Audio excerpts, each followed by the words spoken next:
Hey, we're on. We're live. Ron Brooks, Jason Daniels, we're getting ready to do an episode of the Minding Your Business podcast here on Thursday, February the 8th of 2018. And we're getting ready to get this thing started. You ready to go? Absolutely, man. I stay ready. All right, let's do it. All right, the Minding Your Business podcast is brought to you by Brooks Brothers Consulting Incorporated. Brooks Brothers was started by myself and my brother Philip. Shout out to Philip in 2013. We provide leadership, talent development, coaching for new and existing executives, directors, and managers. If you find yourself in a new role, don't hesitate to get in touch with us. We help drive your critical thinking and inspire you to achieve success in your role, whether that's with an organization, a Fortune 500 company, a nonprofit, or within your own company. Visit us at www.brooksbrothersconsulting.com. Again, that's www.brooksbrothersconsulting.com, and you can email us at info@brooksbrothersconsulting.com. Today is February the 8th, 2018. I am greatly excited for today's special guest that I'm going to introduce shortly. But first, let's get the music going. Turn it up. What we do here is go back.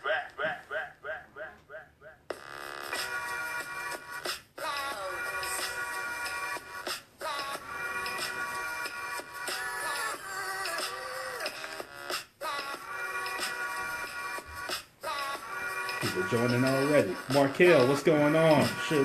Miss Marshall. Hey Becky, how you doing? Julius, what's going on, fam? Cousin Lisa, they're in Columbia, South Carolina. How you doing?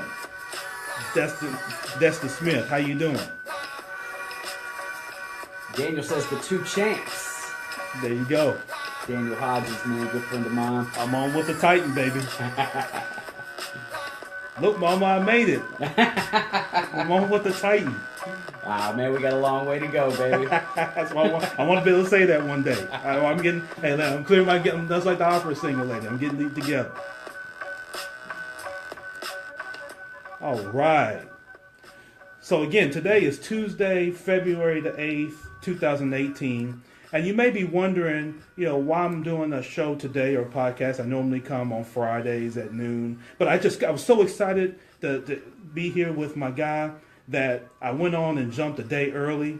And I wanted to make sure that I got this in because it was really important and critical for me. And so this is really epic for me. So I was excited. I was driving down here. I almost ran off the expressway. I was so excited trying to get here. So sorry for the lady in the white truck. 240. She probably thinks I need to have my license revoked, probably. But I'm your host, Ron Brooks. This is the Minding Your Business podcast. So glad that you could join us. And listen, I don't want to give any delay because I'm actually here in the office with someone that has great respect, not only from me, but from many in this community and kind of around this country, as this young man has built his business and his brand over time. And so I'm not going to allow him to be modest today because we have to make sure as champions and as a Titan that we're supporting him for what he does in supporting this community. A great dynamic speaker, great business owner, very authentic, and a great speaker, and just an overall great man and brother. I want to welcome Mr. Jason Daniels with Titans Electrical, Titan Success Academy, Home of the Hustle, and a number of different businesses and platforms that he leads and guides and influences. So thank you so much, Jason. Hey, man, I appreciate you having me come on. Well, we got an audience. Yeah, we got the audience, man. They're clapping for you, man. That's what they do. I'm trying to make sure we're showing enough attention. We got several cameras going, man. We're live on several platforms, and we're doing the podcast. So thanks so much for having me on, man. Yeah. We're just going to jump right in, chop it up. Ron's going to dig in a little bit and get some questions answered, and hopefully whoever's listening and watching can grab some nuggets that they can apply to their life and their business, because we're here to help you with the podcast, with the lives, with every outlet that we have. We just want to provide a value to what you guys have going on in your life and make ourselves accessible to any questions or anything that you've got going on. So, yeah, absolutely. Definitely great things there, Jason. And so just to jump in, for those that aren't, if they've been hiding under a rock and maybe they're not quite familiar with what you do and who you are, maybe just give the people a quick nugget as to who Jason Daniels is. Well, Jason Daniels is ever changing, ever evolving, ever growing. Exactly. I guess the reason you probably know who I am is because I started a business called Titans Electrical a little over 6 years ago. I put my foot on the gas. I decided I wanted to start a business. I realized that the reason I had never succeeded at much was because I never, I didn't respond well with authority. I kind of wanted to do things my own way. And when you go into somebody else's establishment and just grab it and start doing things your own way, sometimes they show you the door. So I decided, I'm like, hey, man, I know how to fix this. I'm going to start my own business. Well, what am I going to sell? That becomes the issue. What are you going to sell? Right. What do people want from me? What can I provide to my community? I had an electrical knowledge. I also knew of the competition or the climate that I would be playing in. Sure. And knew that the people that I came up working for never really catered to the customer the way that I could. I knew that I could provide a value because I'm a great communicator. I can listen to someone's problems and then lay out option A, B, and C instead of just, hey, here's what you got to do. Here's your estimate. See you later. I have plenty of people still today that tell me, hey, you weren't the cheapest guy when we got all our numbers together, but you're the one who came in. It seemed like you cared. We felt like you would walk with us through this project, and you explained more to us than anybody else. So the value that I could provide in this industry was what pushed me into that spot, which is why you know me, because I put my foot on the gas. I doubled in size every year. And what I experienced last year is that when you drive like that, when you go no brakes and you put your foot on the gas, sometimes you crash. Sure. Going from $1 million to $2 million is going from a mom and pop shop to a legit corporation. There you go. And with no prior business knowledge, last year was a big learning experience for me. I had made every other jump fairly easy, and last year's jump was tough. I took some licks, and so I'm on here today to be transparent. You said you want to talk about failure. I've got tons of experience with failure, and I guarantee you I'm still breathing, so I'm not done failing. There you go. But we got to fail to succeed, right? We're in the game, and when you're in the game playing, even the best lose sometimes. Exactly. Michael Jordan lost a game. Steph Curry misses a shot. Plenty of them. But they're out there playing. We got a lot of people who are sitting in the bleachers who just heckle you the whole time. Right. But there's only several of us that are out here on the court actually taking the shots, Exactly. And I'm just not ashamed of it, man. I miss sometimes. But when I miss, I learn, and I come back and I practice and I get back on that field and I'm ready to play again. So, man, awesome analogies, man. Awesome analogies. So let's get into that because you're right. We did want to discuss, and what I come across in whether it's in my business or just in my walk, Jason, and you probably do as well, is that people get discouraged often.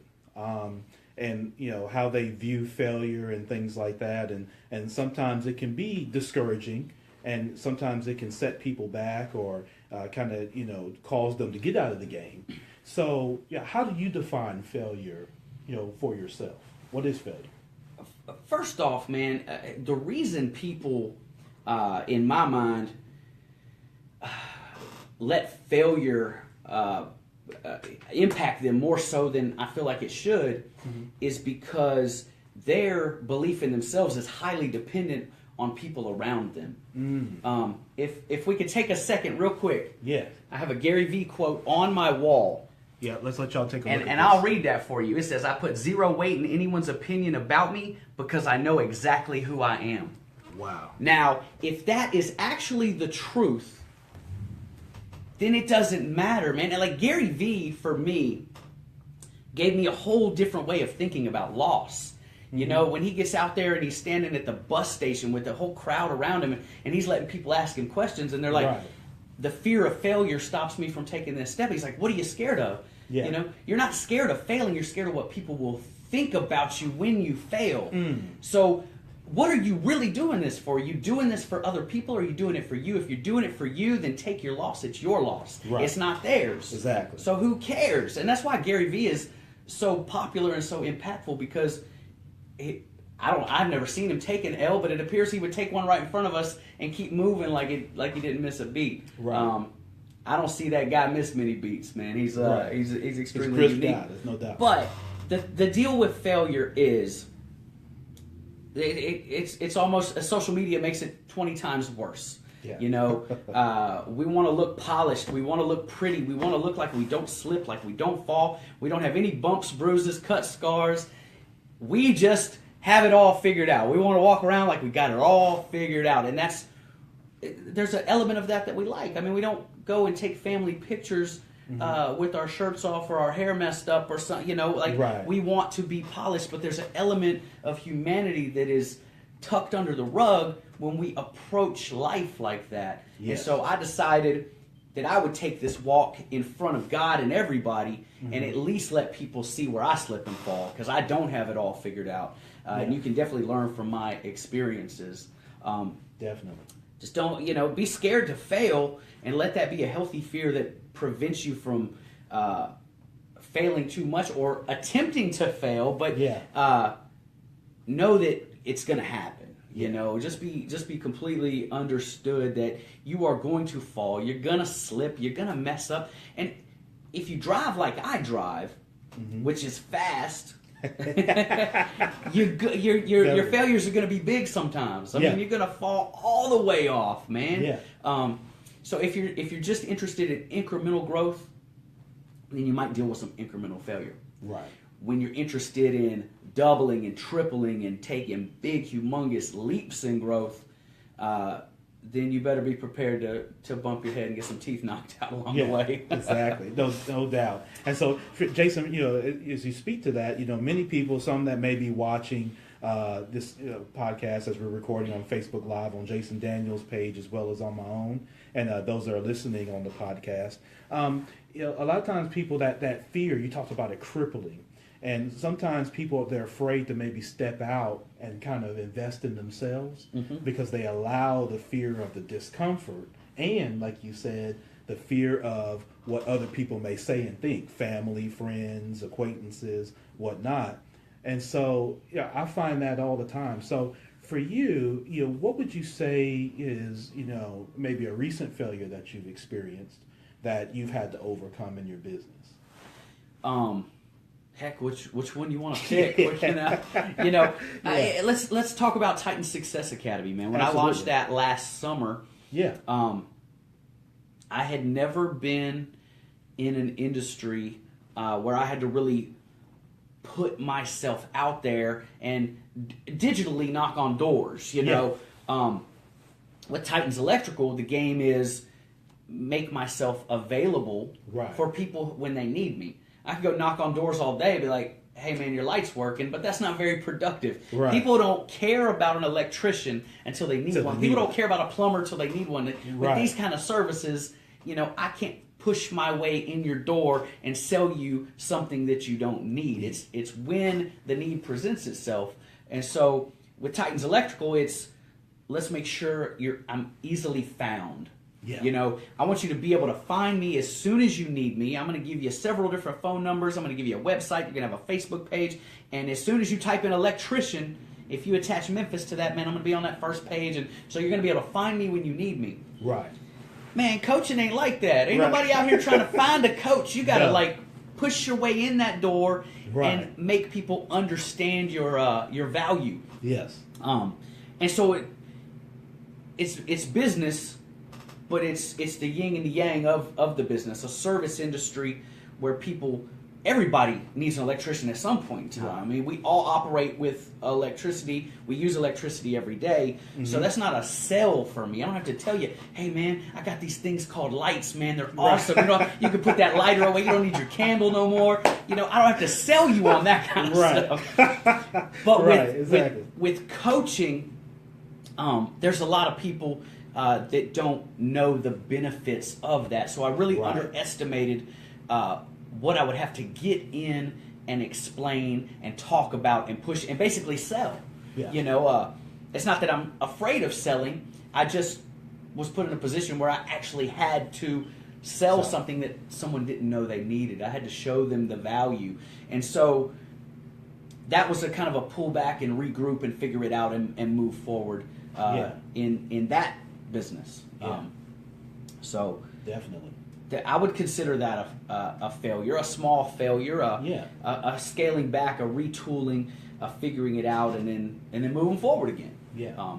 So how did you overcome that? Because that's the next thing is people always like to know, how do you overcome that? So, what you shared, several people may be facing. Some of you may be facing that now. And so how did you overcome that? Of course, it's a different value proposition, like you described, with one business versus the other. Yes. And so how did you overcome that to be able to showcase and demonstrate, Jason, that value to a potential And so, I step back. I've got several mentors that I talk to that pour into me. I also read a lot of books. I'm a big Grant Cardone guy. Yes. And so when I find myself just out of instinct acting with a defensive posture, I can go back to even my coach, Michael Burt, and then put a little Grant Cardone on it. These people that I allow to speak into my life and say, man, how do we get past this obstacle? How do we beat this struggle?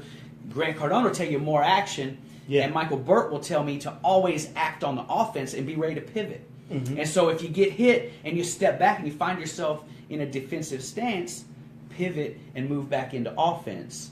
And so the practical answer there is I pulled back, I put my thinking cap on, and I found a new way to push into the market, and it wasn't showing everybody that I'm here, but it was finding the people who need me and doing it on a smaller scale. Like I assumed when I jumped in that it wouldn't be very long and I'd be coaching in masses. I figured I'd be coaching rooms of 30 people or whatever that looked like to me. And we all know that once you get in business, it's way different than what you think about. So you always got to be ready to pivot. You got to be able to shift, adjust, and make a move to keep pushing forward.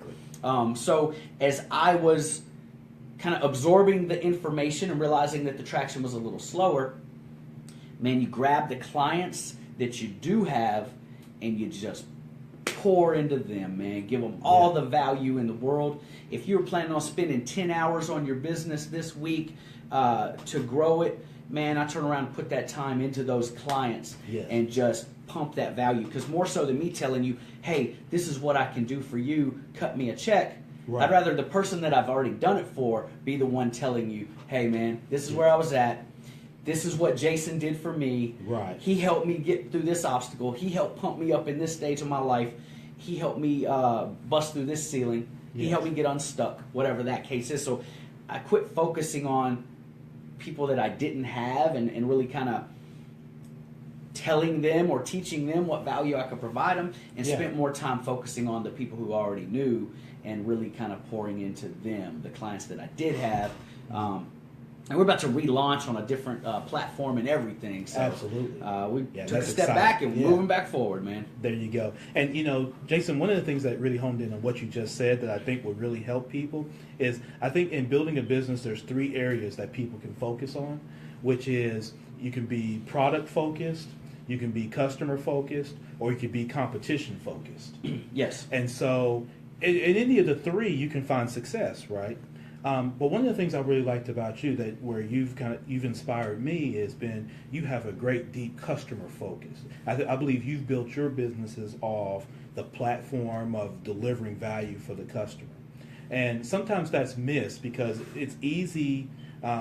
You could be competitor focused and you can have, you can watch what others are doing and kind of stack rank yourself against that. So for example, for you could easily say, you could place Titan's Electrical up and you can take the other electrical companies and you can start spending a lot of time looking to see who's doing what and what they're investing in and that kind of thing. You could have success there. You could also be product focused. So whether it's in with Titan's Success Academy or whatnot, you could look at the type of service offerings that you have, or in your electrical business, you could have certain service offerings that not necessarily a product, but could serve as that. But you can find success in all three. The unique thing about the customer focus is you can find success in all three of those areas by focusing in on the customer and delivering the value.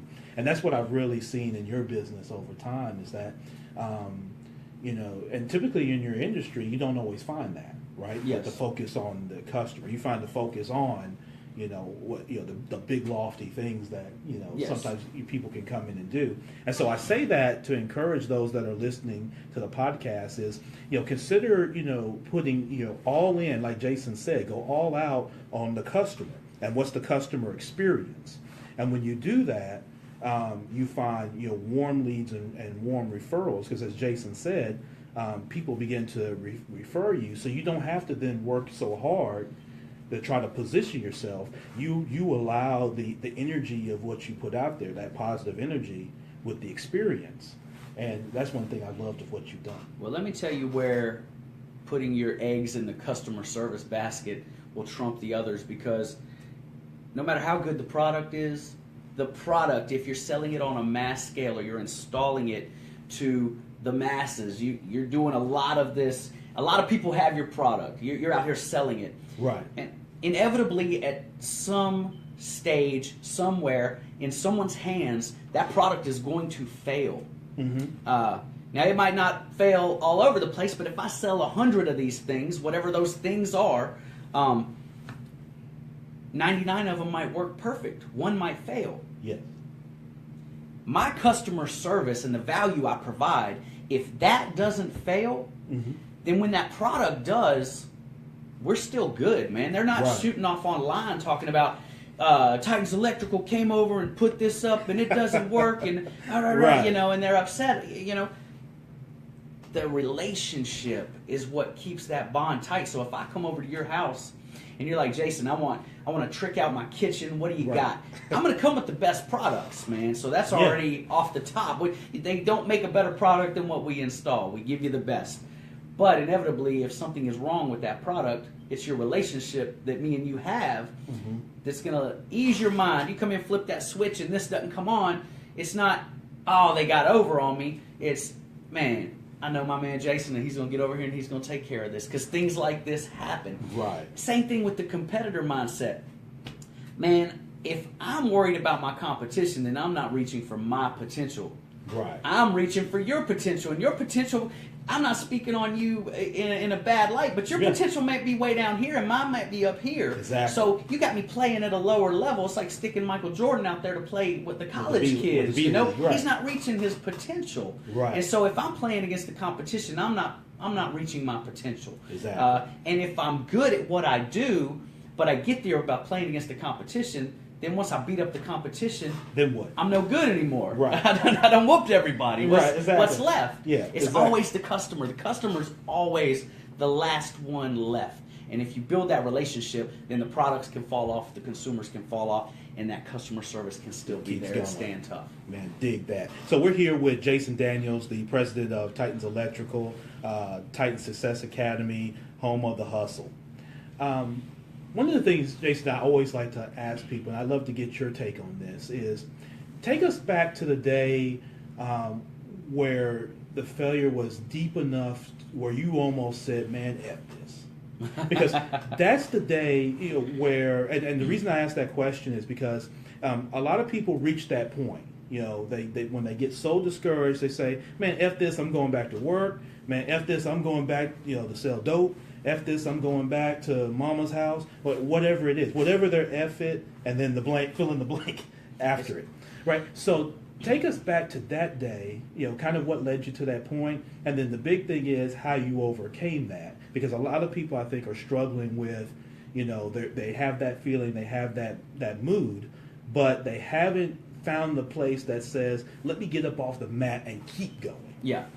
So I'm going to answer that backwards. Okay. I'm going to start with the second part that you just asked. Yes. And I'm going to take it with when things get hard in business. Okay, so when you start a business, your mentor or just your general knowledge about business should tell you that you're going to face things that right now at the beginning, you don't even know what those things are. Yeah. But it's going to be hard. No one has ever said, hey, start a business. It's going to be easy. Right. Start a business, man. You'll never have to work. Start a business. You'll get great night's sleep every night. You'll be able to go vacation whenever you want. Right. You'll never have to answer the phone. Life is fantastic. I don't know why everybody doesn't start a business. You don't get that. You get starting a business is hard. Mom and dad don't want you to start a business because they're scared of your failure. Right. The people around you are like, man, nah, you better just stick with that job. You got a pension plan. You got benefits. They're giving you a 401k.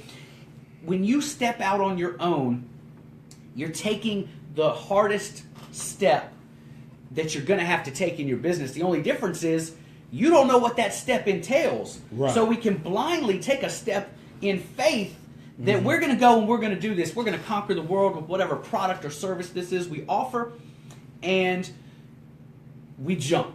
But when you jump and things get tough, when it seems like there's no way out, when you're backed up in a corner and you're left with nothing to do but fight, you have to continually remind yourself why you started. And then for me, I didn't know any business people when I first got into business. I didn't know anybody who owned a business.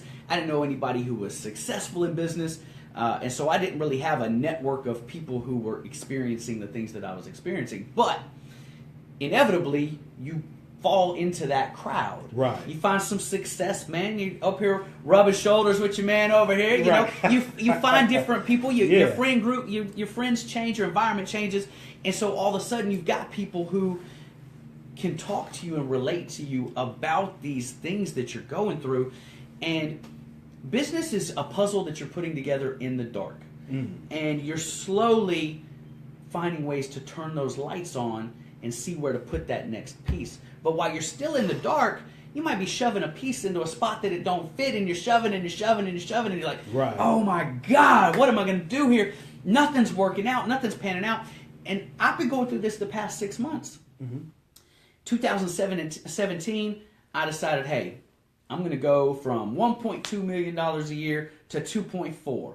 And I'm not just going to blindly say, hey, this is what I'm doing. I got a plan. Right. And my plan is I'm going to bid more of these type projects. I'm going to take this contract here, which is going to pad our bottom line.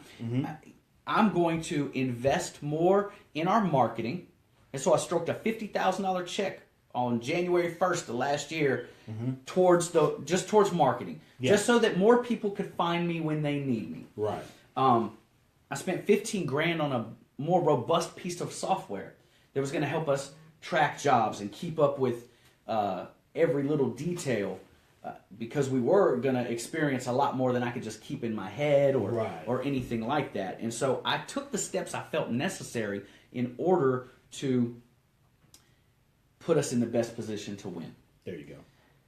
And I did take some right steps, but there were some steps that I did not take that I didn't know I needed to take because I was putting that puzzle together in the dark. And it jumped up and it bit me, man. And one thing that I've learned and that I will never do again is to sign a contract so big that if that money doesn't come through, it hurts. And it hurts bad enough that I might have to shut my doors. And I did that last year. I signed one contract, $250,000. I didn't get my first piece of that money for like 4 months. And then the last piece was like I had to go into litigation and my lawyer was, And I'm not suited. Going from 1.2 to 2.4, that's a big chunk of your money when you're talking $250,000. Right. And that's out there, yeah. Everything else has to be paid. My guys who install the products have to be paid. And so not only am I not getting my $250,000, but I'm spending $70,000. Yeah. And so altogether, we're talking like $320,000 right. upside down. And we just were not suited for that kind of impact. Now, the big carrot that was being dangled in my face was so attractive that I jumped on that contract. Because if it would have panned out, then it would have put over 180 profit in my pocket, and it would have only taken us 12 weeks to do it. Right. If you say 180,000 in 12 weeks, come on, man, you got me listening. Let's do this. Hey, the math's the math. But it did not go according to plan, like it does sometimes, right? Right. Andre tells us you can plan a pretty picnic, but you can't predict the weather, man. Right. So there you go. I refuse to put all my eggs in that basket ever again, man. And I had that conversation with my coach like 2 weeks ago. Yeah. And he's like, he did that too. When he first broke out on coaching, his first contract's like $140,000, and then they snagged the contract away from him in 4 months in, and all of a sudden he doesn't have any income. Yeah. A similar situation, man. And so that could have put a nail in my coffin if I didn't have a firm belief in why I started this business, who I am, where I'm going, and even though I didn't know what it was going to take to get there, I still know where I'm going to end up, and you can't shake that belief in me. So when you start a business, if you're going to grow big and you're going to get out there and you're going to take big risks, be prepared to look yourself in the mirror and say, I believe in you. I don't understand what's going on right now, and I don't know how we're going to make it, but I'm going to get up, I'm going to pivot, I'm going to keep playing offense, and I'm going to win. Yeah. I'm going to win. Despite these failures, I'm still going to win. Yeah, there you go. Oh, man. Incredible. And I hope that, those that are listening, those that are watching on Facebook Live, save this, because this is great content that Jason's sharing with you. And this is the kind of content that you get in coaching that people pay a good bit of money for. So, you're really getting this free of charge from Jason, and you can send the bills over to Titan Electrical if you want to send a check over. Jason, let's talk about success. We talked about failure now, so let's talk about success, because that's always interesting, and sometimes that's taken for granted, because it's often looked at that success should just be expected, and people already kind of have in their mind what they think that looks like. But can you define success for us? Yeah, success is an ever changing entity as well. Yeah. What I pictured as success, like I told you, I never had any business training. I was never even like a boss in any other company I worked in, so I barely had a good handle on taking care of myself and making myself do things and discipline and all that sort of thing. And so when I start out a company, I start out by myself. I started adding pieces to the puzzle. So that picture of success changes. Yeah. When I first started, my picture of success, like when I said I'm going to start a business and I'm going to go out and I'm going to win, I closed my eyes, and what it looked like to me was the guy in the movie in the three-piece suit with like 3 or 4 assistants with him, around, and they're walking down the hall, and he's answering one phone, and she's on the other. Hey, we got to be over there at noon, and we got to, and just business, going crazy. Right. I haven't experienced that yet. I haven't got to where I'm walking down the hall in a 3-piece suit, and there's 3 or 4 people helping me field calls. Right. For some people, success is a dollar amount. Mm-hmm. For me, like we were talking before the podcast, man, I'm fully comfortable operating in broke as long as I'm working towards my potential. So the next thing. Money doesn't really, we want money, but money doesn't define my success for me. Success for me is, are my customers happy? Are my employees happy? Mm-hmm. Do I feel like I'm servicing the people that I'm put in a position to serve well? Yeah. What would they say about me? What do my reviews look like? If I got $1 million, but my reviews online are, this dude sucks, he scammed me, he took all my money, then I don't feel like that's success. So it's not all tied to a dollar sign. It's my reputation, my integrity, what I'm giving back, what I'm doing for my community. I will feel like I'm successful at the end of my life if more people than not come to my funeral and say, hey, that guy impacted me in a positive way. That guy helped me when no one else would. Or that guy gave me his time when it didn't seem like he had it to give. Yeah.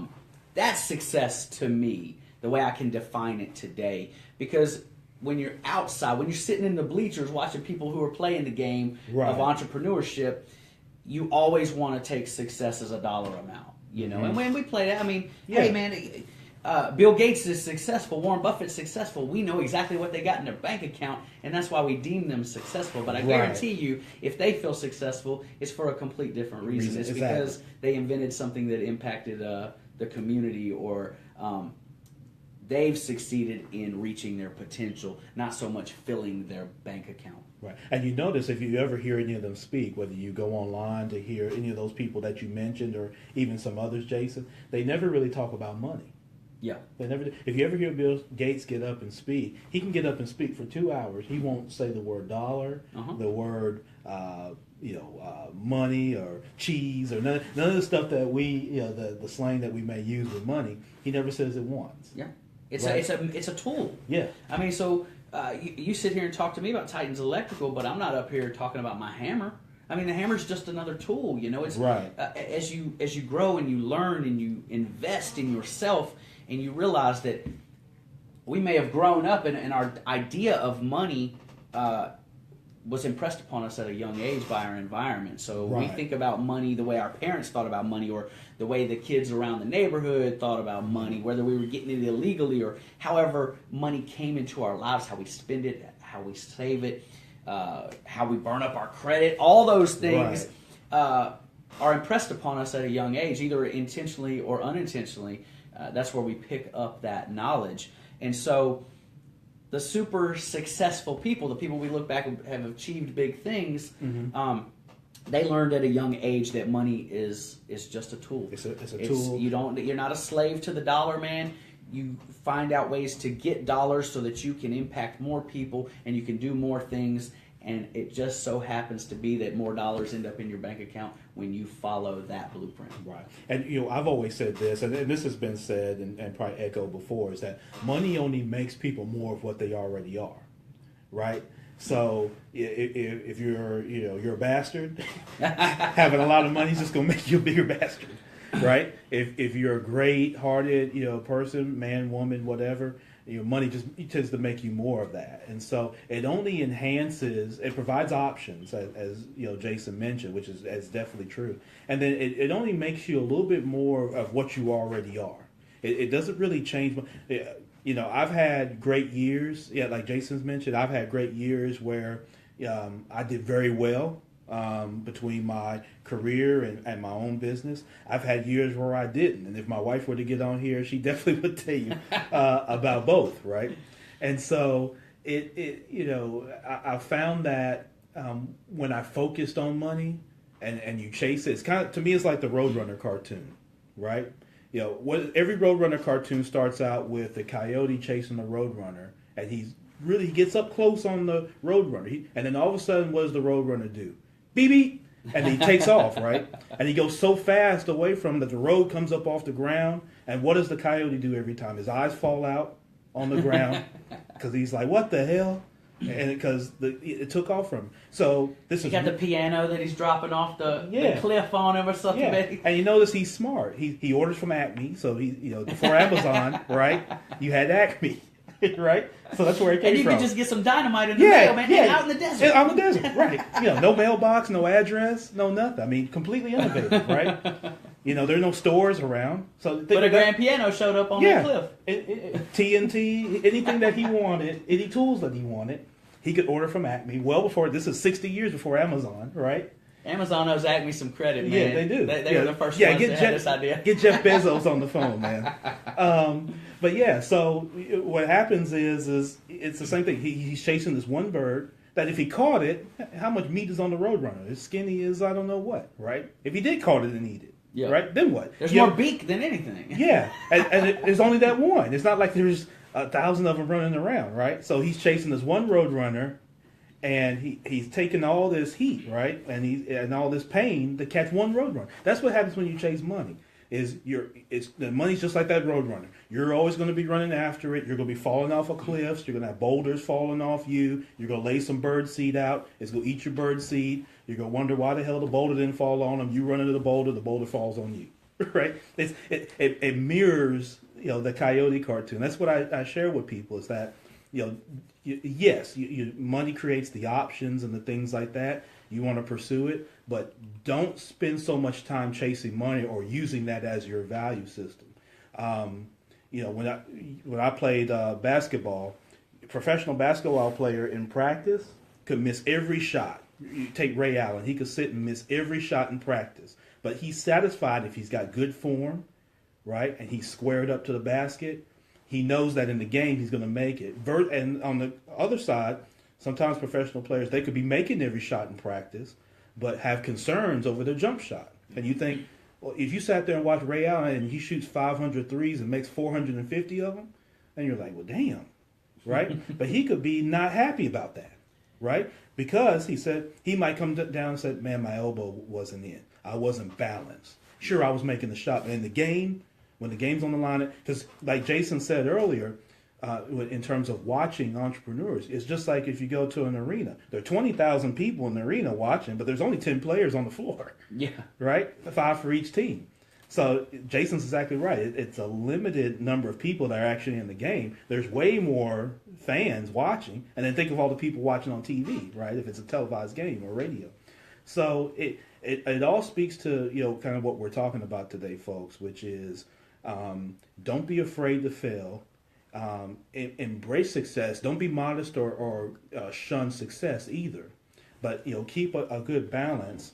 Build your network. Connect with the right people. Like Jason said, if we show me your circle and I'll show you you. That's essentially what it is. Show me who you're around, who you interact with, who you text, who you inbox, who inboxes you, who you devote that time to, and that shows you. And I'd like to add one point. I want to touch on this. Yeah. For those that may be thinking about getting into business and the thought of that seems unnatural, understand that you've been conditioned to think that way about owning your own business. The 40-hour work week has barely been around 100 years. With the Industrial Revolution, with mass producing of cars, anything of mass production that required people on an assembly line, right, that pretty much brought in the 40-hour work week, of which our parents were raised, and so we were raised. And when you're a kid or young, or you don't dive into history or put it into this context, you think everybody's always worked for somebody else, which just isn't true. If you go back a couple hundred years, let's pretend we're all born in 1800, and we're not talking about the social injustices that could be going on at the time, but we're just speaking on what you do for a living. It's always dictated by what your parents do. If your dad is a blacksmith, then you're a blacksmith, and you start learning to be a blacksmith when you're 5 years old. Right. If your dad herds and trades cattle, then that's what you're doing. If y'all are farmers and you're growing crops and trading those or selling those at market, then that's what you do.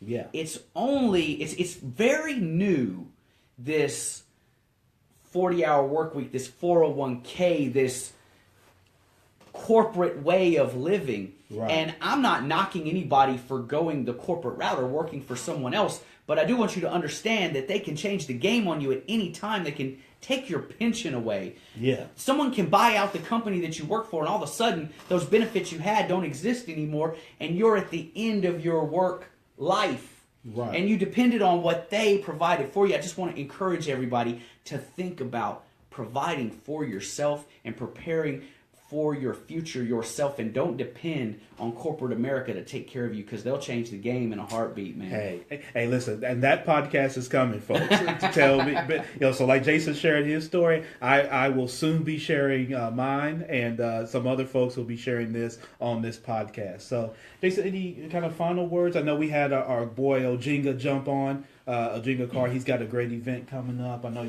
you're involved in that and a slew of other things.